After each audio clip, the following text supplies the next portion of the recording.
YCP నేత మాజీ మంత్రి పేర్ని నాని సీఎం చంద్రబాబును ఉద్దేశించి మరోసారి సంచలన వ్యాఖ్యలు చేశారు. ఏదో ఒకరోజు చంద్రబాబును ఆయన కుమారుడు మంత్రి లోకేష్ గద్దె దించడం ఖాయమని తాడేపల్లిలో నిర్వహించిన మీడియా సమావేశంలో ఆయన సంచలన ఆరోపణలు చేశారు.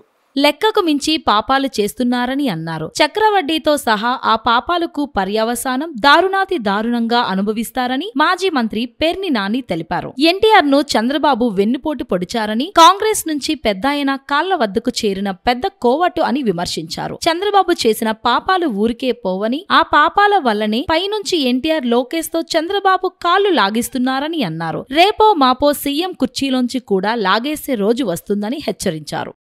ఈ పాపాల నుంచి చంద్రబాబు నాయుడు, నీ ప్రభుత్వం లేదా మీరు కానీ కడిగి వేయబడజాలరు అనేది గుర్తుంచుకోమని చెప్పని హెచ్చరిక జారీ చేస్తూ, నాడు ఎన్టీ రామారావుకి వెన్నుపోటు పొడిచి ఆయన కాళ్ళు పట్టుకుని కుర్చీలోంచి కిందకి ఈడ్చావు కాబట్టే ఇవాళ ఎన్టీ రామారావు గారి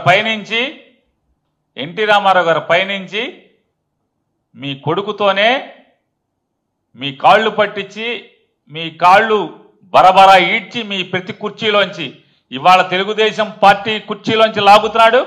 రేపో మాపో ముఖ్యమంత్రి కుర్చీలోంచి కూడా లాగే రోజు తొందరలోనే వస్తుంది. ఎన్టీ రామారావు గారి పైనుంచి ఆనంద బాష్పాలు, ఆయన ఆత్మ ఆనంద బాష్పాలతో తడిసి ముద్దవద్దని చెప్పని కూడా మీకు తెలియజెప్తున్నాం.